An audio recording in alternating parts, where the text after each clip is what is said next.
కీర్తనల గ్రంథం 65వ కీర్తన. దేవా, సీయోనులో మౌనముగా నుండుట నీకు స్తుతి చెల్లించుటే. నీకు రొక్కుబడి చెల్లింపవలసి ఉన్నది. ప్రార్థన ఆలకించువాడా, సర్వ శరీరులు నీ యొద్దకు వచ్చెదరు. నా మీద మోపబడిన దోషములు భరింపజాలనివి. మా అతిక్రమముల నిమిత్తము నీవే ప్రాయశ్చిత్తము చేయుదువు. నీ ఆవరణములలో నివసించున్నట్లు నీవు ఏర్పరచుకొని చేర్చుకొనువాడు ధన్యుడు.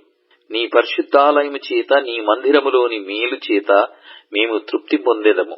మాకు రక్షణకర్తవైన దేవా, భూదిగంతముల నివాసులకందరికిని, దూర సముద్రము మీదనున్న వారికిని ఆశ్రయమైన వాడా, నీవు నీతిని బట్టి భీకర క్రియల చేత మాకు ఉత్తరమిచ్చుచున్నావు.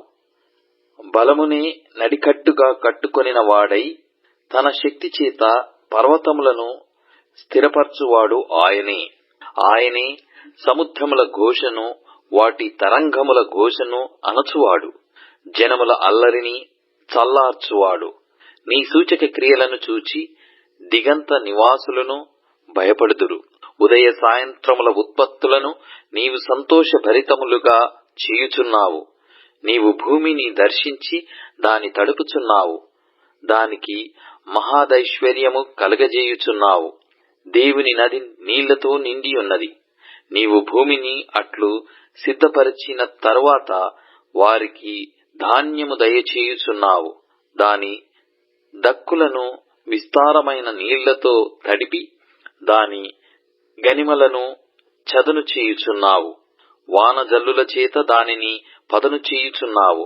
అది మొలకెత్తగా నీవు దాని ఆశీర్వదించుచున్నావు.